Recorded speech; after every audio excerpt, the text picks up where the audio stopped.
just having girlfriend conversation. But I wanted to ask Tavara a question really quickly. Again, a mother of 8, grandmother of 5, husband is also an evangelist, right? And you are a CPA, an attorney in real estate. An attorney, and you also do real estate. Now, when we talked earlier, you've got a lot, and I love it because you can talk to us from various standpoints. Your kids are grown, you've done the work, and now you're seeing the fruits of the labor, seeing your children raise your grandchildren. I asked you about a testimony when we talked on the phone, and we talked about some challenging times and a time in your life when you were first married. Can you share that testimony with us today and what you learned from that? Yeah. So, obviously there's many different testimonies, but the one that I shared with her was really kind of my aha moment, right? And so, growing up in the church, you think you have the plan, right? You know what you're supposed to do. You get married, you have children, and things just work, right? And then, I did that. I got married and then had a child, or attempted to have a child, and that child was stillborn, right? And then I had another child, and that one was, 26 weeks, so very, very small, struggling in the hospital, right?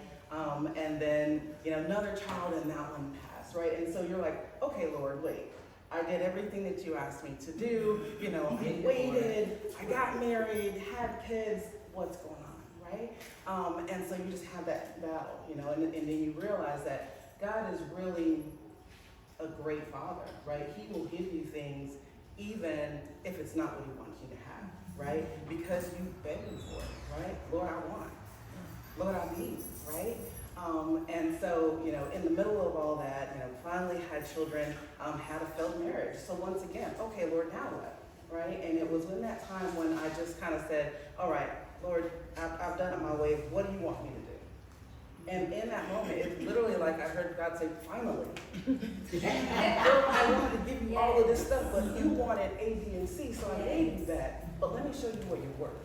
Right? And so that was really when it kind of said, okay, when I got rid of that marriage, which unfortunately we were unequally yoked. He wasn't a believer, right? And so that's already something that I messed up, right? I'm so caught up in the wife and the mother, but that the husband wasn't really my main concern. It didn't matter to me that he wasn't what God wanted. We weren't equally yoked. He allowed me to do what it was I wanted to do, which was be a mother and be a wife, right?